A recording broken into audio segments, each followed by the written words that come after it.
Hi everyone, thank you for coming back to another Kucho Girl video. Today, I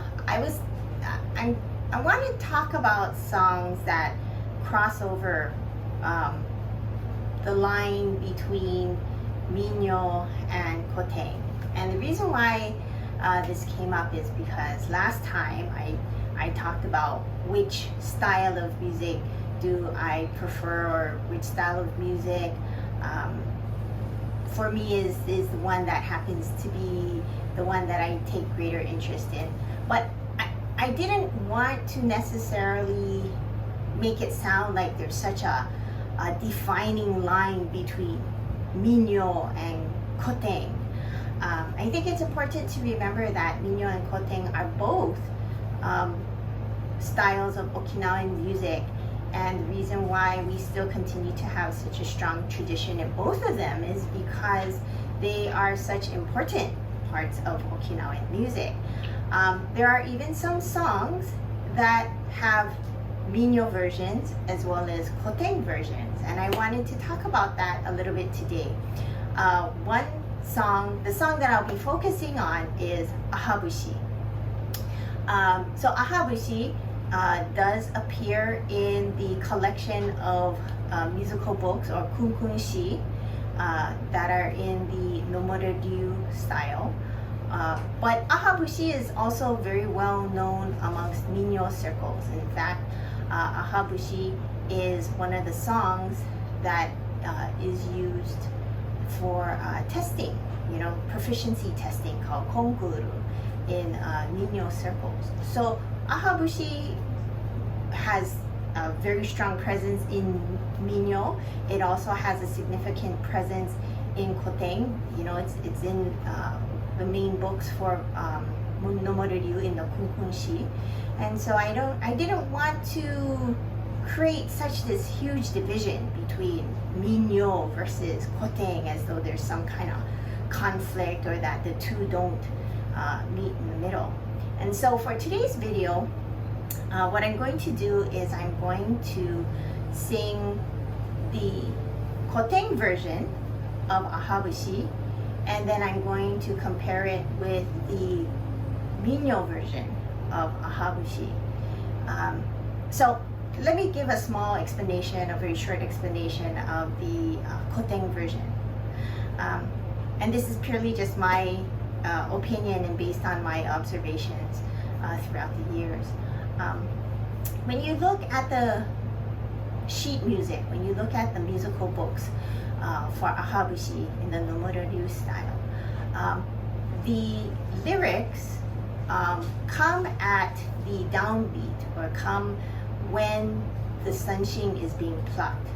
So if this is the beat, or if this is the tempo for Bushi, then the lyrics fall on the beat.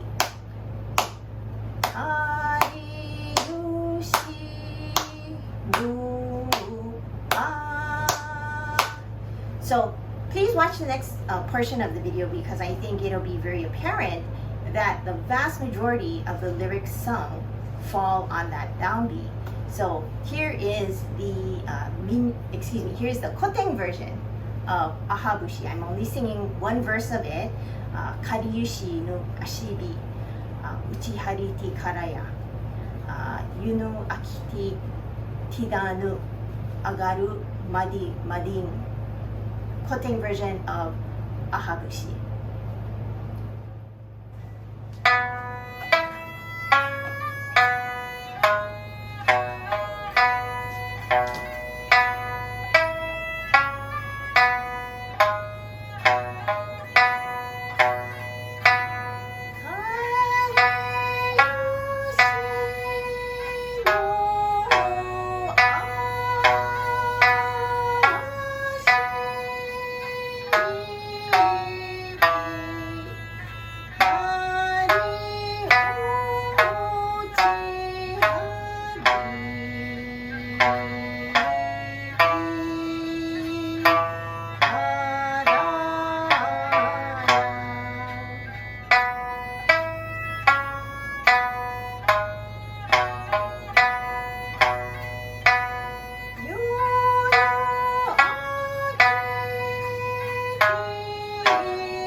So that was the Koten version of Bushi. In the second part of this video, I'm going to be singing the Minyou version. And I'm using the same lyrics. If you notice, the way I play Sanshing is very, very similar, if not exactly the same. But the way that I sing it, the Minyou way that I sing it, I choose to sing off the beat. And it gives, I think, a little bit of a flexibility. It gives kind of a casualness. And even when I play the kucho, I feel like there's some playfulness in kucho. There's a much greater leeway in how I play, rather than constantly playing everything on the downbeat. And in my opinion, a lot of times this is the difference between Minyou and Koten, is that Koten tends to be very disciplined. How it's written in the book is the way that we've been taught to sing it, without any derivation or variance, as very little as possible. Of course, there's always going to be room for emotion and interpretation, but not so much so that you cannot sing with another person of the same school. Minyou, on the other hand, everyone has their own style. Everyone has their own special characteristic that they are allowed to put in there. And so I think whether a person enjoys singing Koten or whether a person enjoys singing Minyou has to do with that difference. You know, do you appreciate